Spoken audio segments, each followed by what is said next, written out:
고린도후서 11장 29절요. 29절부터 12장 2절까지. 제가 어제도 말씀드렸죠. 바울만큼 주를 위하여 고난을 당한 사람은 없다 할 정도로 그는 정말 지나칠 정도로 고난을 당했다라고 보여집니다.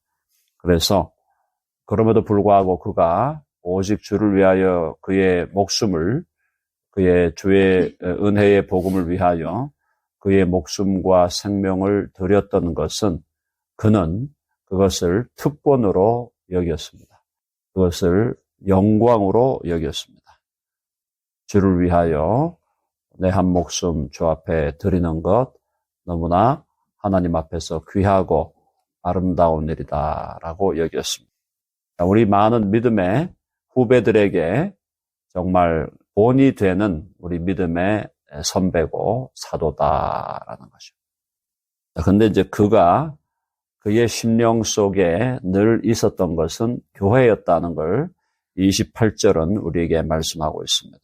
이 외의 일은 고사하고 아직도 날마다 내 속에 눌리는 일이 있으니 곧 모든 교회를 위하여 염려하는 것이라. 바울의 마음의 염려의 중심, 고난당하는 것, 그것도 자기에게 문제였지만 그것보다 더 큰 문제가 있었다면 그것은 교회를 위한 염려였다. 날마다 내 속에 눌리는 일이 있었다. 왜 그럴까요? 교회가 세워져야 복음이 전파되기 때문입니다. 교회가 세워져야 복음이 전파된다. 복음 안에서 교회가 세워지고 또 복음 안에서 교회가 계속 자라면은 결국 그것이 복음이 전파되는 가장 좋은 길이다라고 바울은 알고 있었다라는 겁니다. 그래서 29절에 보니까 누가 약하다 해서 약하다는 것은 병든다 이런 의미를 포함하겠죠. 누가 약하여지면 병이 들고 연약해지면 내가 약하지 아니하며 나도 연약함을 느낀다. 그러니까 그 연약함에 내가 동참한다는 겁니다. 공감한다는 거죠. 누가 약하면 내가 약하지 아니하며 함께 약함을 느낀다. 누가 실족하게 되면 내가 애타지 아니하더냐. 실족한다는 것은 이제 정도를 벗어나는 거죠. 누가 정도를 벗어나면 내가 애타지 아니하더냐. 이제 그 교회에 대한 얘기입니다. 교회 안에 누가 아프다, 누가 약해졌다 그러면 자기도 마음이 아프고 자기도 약함을 느낀다는 거고요. 교회 안에 누가 실족하고 있다, 정도를 버리고 잘못된 길로 가고 있다 그러면 내가 애타지 아니하더냐. 바울은 마음에 애가 탔다. 그래서 우리 교회사 2000년 동안 참된 믿음의 사람들은 그가 속한 그가 속한 교회를 그들의 삶의 중심으로 삼았다는 걸 우리는 볼 수가 있습니다. 이 교회라는 건 물론 건물을 얘기하는 거 아닙니다. 우리 교회 공동체를 얘기하는 거예요. 믿음의 사람들의 공동체. 자, 그 다음에 30절부터 바울은 이렇게 여러 가지로 자랑하는 것에 대해서 하나님 앞에 내가 거짓말하고 있는 게 아니라는 거죠. 내가 부득불 자랑할진대 내가 약한 것을 자랑하리라. 약한 걸 자랑한다는 게 뭐였습니까? 고난당한 거였죠. 나는 이렇게 수없이 고난당했다. 내가 정말 부득불 어쩔 수 없이 자랑해야 한다면 나는 내가 고난당한 것, 또 내가 주와 교회를 위하여 약해진 것, 그것을 나는 자랑하리라.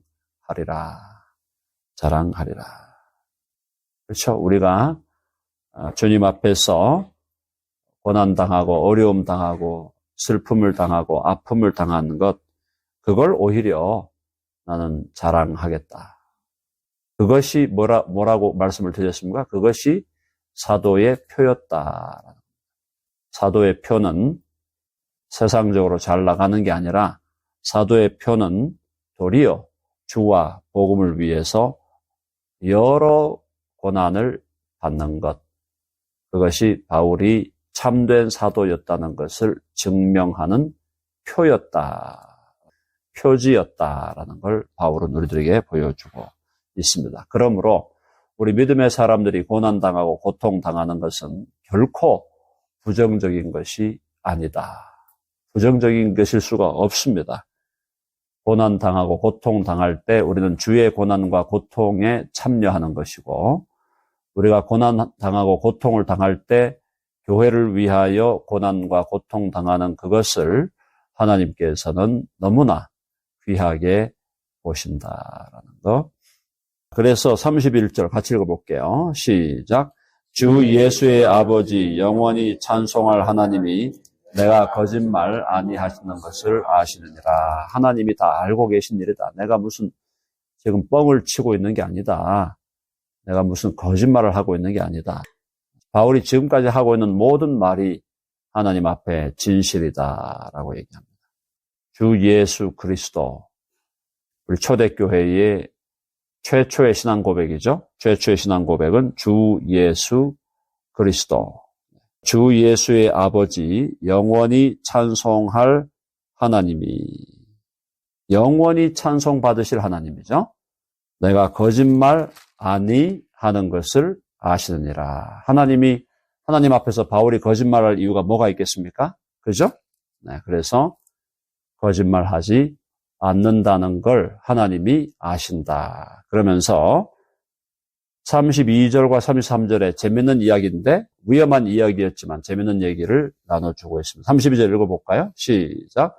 다메섹에서 아레다 왕의 고관이 나를 잡으려고 다메섹 성을 지켰으나 33절 나는 광주리를 타고 성벽을 내려가 그 손에서 벗어났노라. 그걸요 우리 사도행전 9장으로 한번 가보겠습니다. 사도행전 9장에 보면은 그 얘기가 나와요.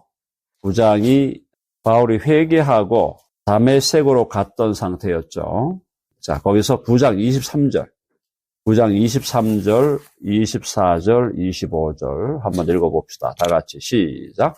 여러 날이 지남에 유대인들이 사울 죽이기를 공모하더니 그 계교가 사울에게 알려지니라. 그들이 그를 죽이려고 밤낮으로 성문까지 지키거늘 그의 제자들이 밤에 사울을 광주리에 담아 성벽에서 달아내리니라. 요 사건이에요.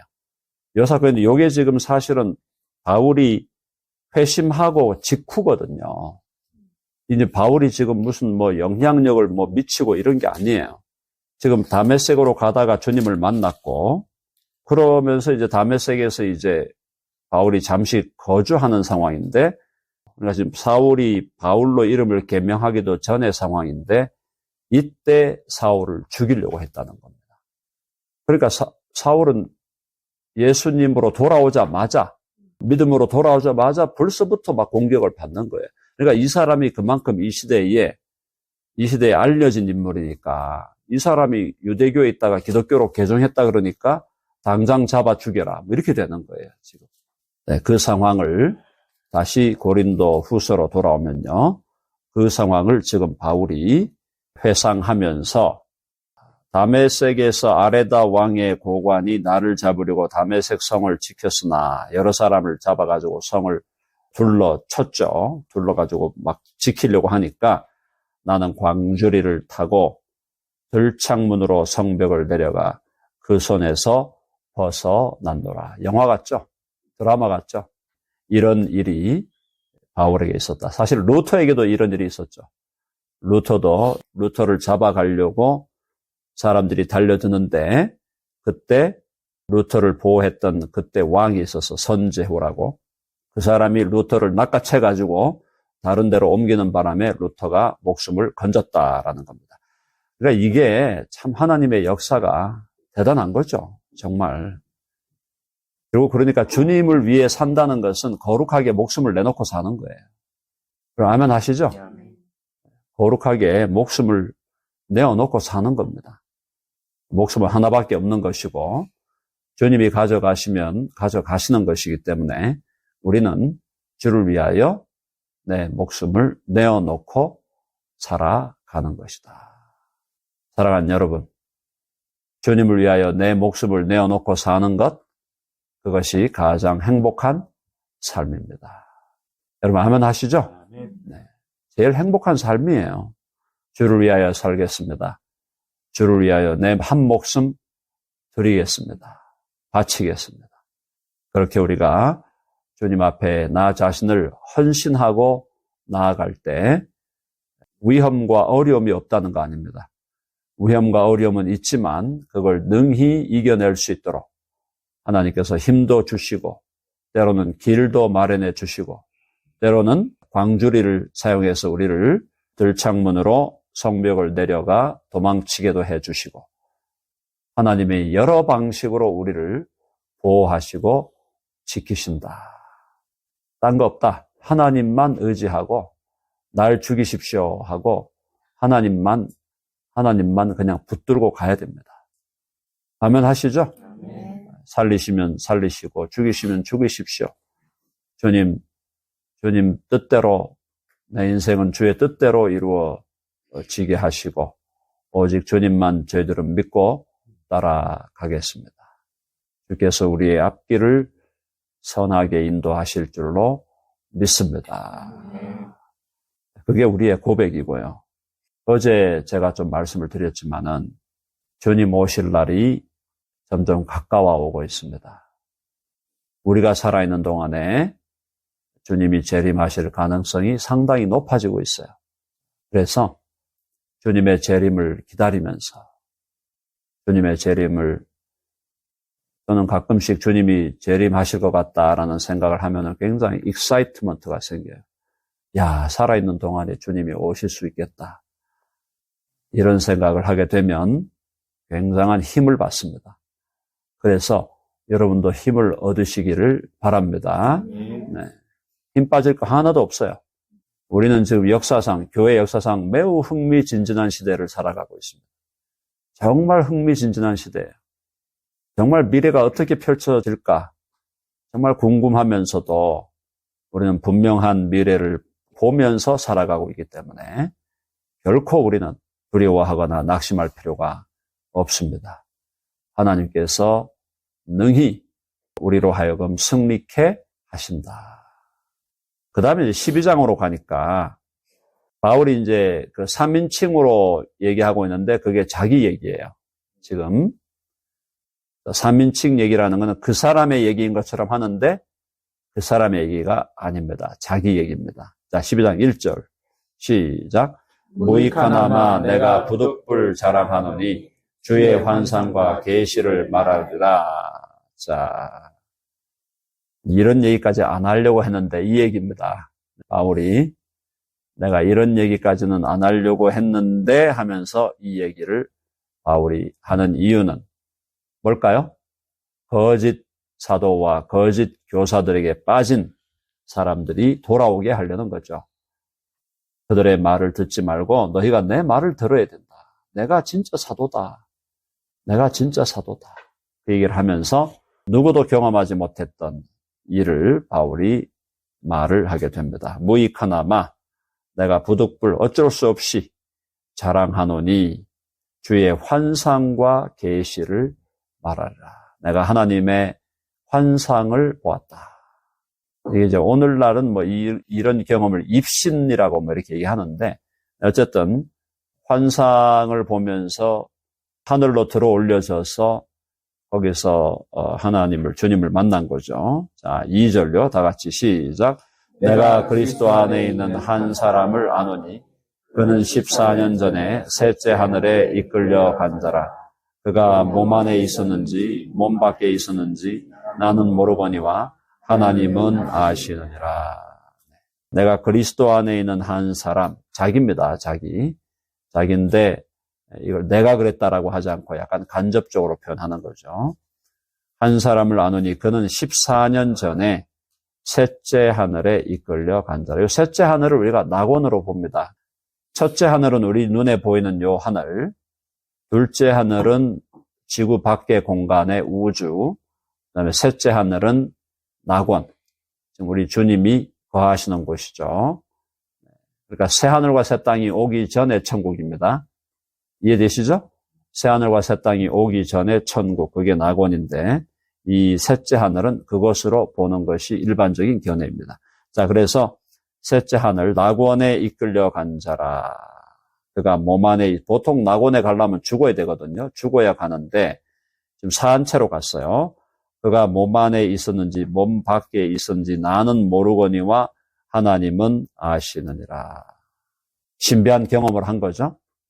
신비한 경험을 해서 지금 바울이 죽은 상태로 영혼이 간 게 아니고 살아있는 상태에서 간 거예요. 그래서 내가 몸 안에 있었는지 몸 밖에 있었는지 나는 모르겠다. 잘 모르겠는데 어쨌든 하나님은 아신다. 아시는데 낙원으로 올라갔다. 낙원에서 누굴 만났어요? 주님 만나고 또 낙원에서 위대한 믿음의 선배들 아브라함도 만나고 다윗도 만나고 사무엘도 만나고 다니엘도 만나고 다 만났을 거예요. 자, 그러면서 3절요. 다 같이 시작. 내가 이런 사람을 아노니 그가 몸 안에 있었는지 몸 밖에 있었는지 나는 모르거니와 하나님은 아시니라. 거기 나왔네. 4절까지요. 그가 낙원으로 이끌려 가서 말로 표현할 수 없는 말을 들었으니 사람이 가히 이르지 못할 말이로다. 야, 낙원으로 가니까 사람이 말로 표현할 수 없는 말을 들었다. 이게 이제 계시를 받았다는 거죠. 사람이 가히 이르지 못할 말이로다. 낙원까지 올라갔으니 바울이 뭐가 겁나겠습니까? 이게 14년 전에 이랬다는 거니까 그러니까 초기에 그랬다는 거예요. 이게 언제쯤인가? 이게 아마 아라비아에서 3년 혼자 있을 때일지 않을까 그렇게 보고 있는 거죠. 거기서 이제 혼자 아라비아에서 혼자 이제 거의 그 수도 생활을 했죠. 바울이. 그때 계시를 다 받은 거거든요. 하나님의 계시를 받았고 그 다음에 또 이 삼층천 낙원으로도 가는. 그래서 말로 표현할 수 없는 말을 들었으니 사람이 가히 이르지 못할 말이로다. 5절 읽어봅시다. 5절 시작. 내가 이런 사람을 위하여 자랑하겠으나 나를 위하여는 약한 것들 외에 자랑하지 아니하리라. 그렇죠? 내가 이런 사람, 제3자를 내가 알고 있다. 이런 사람을 위하여 자랑하겠으나 나를 위하여는 약한 것들 외에 자랑하지 아니하리라. 그러니까 지금 요 얘기를 하면서 바울이 잘 모르겠다라고 얘기했잖아요. 잘 모르겠다라고 얘기하면서 그런 일을 내가 경험은 했지만 그러나 그런 경험을 구체적으로 자세하게 설명하지는 않겠다. 그러니까 뭡니까? 하나님께서 내게 주신 신비한 체험으로 얘기해도 내가 할 말이 많이 있지만 그거는 내가 안 하고 대신 내가 고난당하고 내가 고통당한 것을 너희에게 알려준다.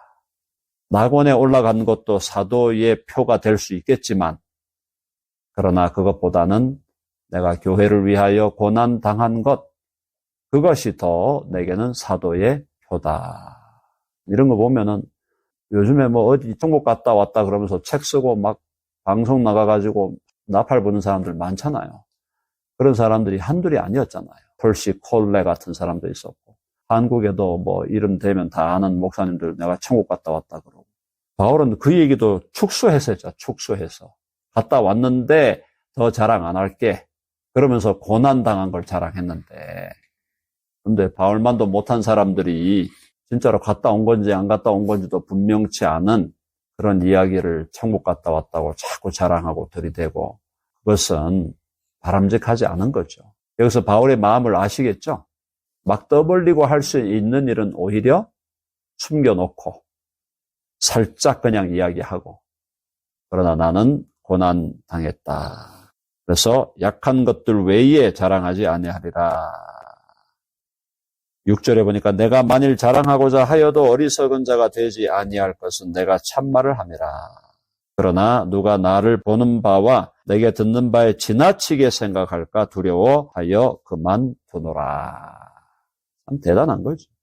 자랑을 해도 낙원 갔다 온 거 자랑하고 막 떠벌려도 거짓말이 아니니까 그것으로 인하여 어리석은 자가 되지 않는데 그러나 누가 나를 보는 바와 내게 듣는 바에 지나치게 생각할까? 바울을 마치 무슨 그냥 천사장 미카엘이나 가브리엘이나 이런 정도 수준으로 높일까 싶어가지고 지나치게 나를 높일까 두려워하여 그만두노라. 바울의 마음. 신비한 체험에 대해서 얼마든지 자랑할 수 있으나 하지 않겠다. 그래서 그런데 바울이 약한 거 자랑하는데 뭘 자랑합니까? 질병이에요. 7절 시작. 여러 계시를 받은 것이 지극히 크므로 너무 자만하지 않게 하시려고 내 육체의 가시 곧 사탄의 사자를 주셨으니 이는 나를 쳐서 너무 자만하지 않게 하려 하심이라. 육체의 가시를 주셨죠? 자만하지 않게 하시려고 내 육체의 가시 곧 사탄의 사자, 이게 뭐였냐? 바울의 질병이었습니다. 요거를 대체로 안질로 봅니다. 눈과 관련된 질병. 그래서 일종의 장애인이죠. 평생 이 질병을 가지고 살았습니다. 그런데 바울이 이것이 내게서 떠나가게 하기 위하여 내가 3번 주께 간구하였다. 3번이나 구했어요.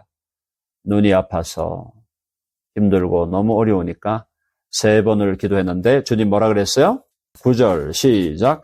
나에게 이르시기를 내 은혜가 내게 족하도다. 이는 내 능력이 약한 데서 온전하여 짐이라 하신지라. 그러므로 도리어 크게 기뻐함으로 나의 여러 약한 것들에 대하여 자랑하리니 이는 그리스도의 능력이 내게 머물게 하려 함이라. 바울은 비법을 알았던 거예요. 자, 내 은혜가 내게 족하다. 야, 내가 너에게 준 은혜가 족해. 눈병 가지고 살아야 돼. 왜냐하면 나의 능력, 하나님의 능력이 너가 약한 데서 온전하여 지는 것이다. 자, 그러므로 도리어 크게 기뻐함으로 나의 여러 약한 것들에 대하여 자랑하리니. 내게는 약점들을 자랑하겠다. 내게는 장애를 자랑하겠다. 이 말이에요. 이는 그리스도의 능력이 내게 머물게 하려 함이라. 그리스도의 능력이 내게 머물려면 내게 약점이 있어야 된다. 이게 하나님의 신비한 계획입니다. 하나님은 나에게 왜 장애를 주셨나? 하나님은 나에게 왜 암을 주셨나? 하나님은 나에게 왜 이런 연약함을 주셨나? 그리스도의 능력이 머물게 하려고. 그래야 초능력의 삶을 살아가는 겁니다. 인간이 강하면요, 자기 강한 거 믿고 살다 보면 아무것도 못해요. 자기 강한 거 믿고 살면 아무것도 못해요. 근데 내가 약할 때 그리스도의 능력이 내게 머물게 되면 인간이 할 수 없는 일을 해낸다니까요. 아멘 하시죠? 그게 하나님의 놀라운 섭리예요. 초능력이 임해야 돼. 내게 있는 자연적인 능력으로 일해봤자 아무것도 안 돼요. 초능력이 임해야 된다. 10절로 하고 마무리합니다. 시작. 그러므로 내가 그리스도를 위하여 약한 것들과 능력과 궁핍과 박해와 곤고를 기뻐하노니 이는 내가 약한 그때에 강함이라. 역설이죠. 그리스도를 위하여 약해지고 암이 생기고 장애가 있고 온갖 능력과 궁핍과 박해와 곤고를 도리어 기뻐하노니 이는 내가 약한 그때에 강함이라. 곧 강하다 그랬죠. 내가 약할 때 그리스도의 능력이 머물게 하는 거예요. 그때야 초능력이 드러난다. 사랑하는 여러분, 이게 하나님의 섭리예요. 이걸 우리가 정말 느껴야 됩니다. 그래서 나는 왜 위장의 80%가 잘렸나? 나는 왜 태어나면서부터 장애가 생겼나? 나는 왜 20대까지 잘 살다가 갑자기 사고가 나가지고 장애가 생겼나? 나는 왜 나이 30대밖에 안 됐는데 암에 걸려가지고 죽도록 고생을 했나? 나는 왜 루핑 하면서 힘들어 했는데도 왜 이렇게 허리가 안 낫고 아프나? 나는 왜 건강관리 잘했는데 갑자기 암 걸려가지고 고생하나? 다 이유가 있습니다. 이유가 뭐죠? 그리스도의 능력이 내게 머물게 하려 함이라. 그리스도의 능력이 내게 머물러야 초능력적인 사건이 일어나는 거예요. 하나님 그걸 하려고 하는 거예요. 우리 안에 있는 어떤 자연적인 걸 가지고 하시는 게 아닙니다. 자연적인 어떤 능력을 갖고 일하시는 분이 아니에요. 그리스도의 능력이 머물게 해서 그리스도의 능력을 발하게 하는 거예요. 그래야 하나님의 영광이 드러나는 거예요. 아멘 하시죠? 그래서 내 연약함을 기뻐해야 돼요. 내 연약함을 기뻐해야 돼요. 나의 연약함을 기뻐하는 자로서 우리의 인생을 힘있게 살아가는 저와 여러분 되기를 간절히 바랍니다. 네.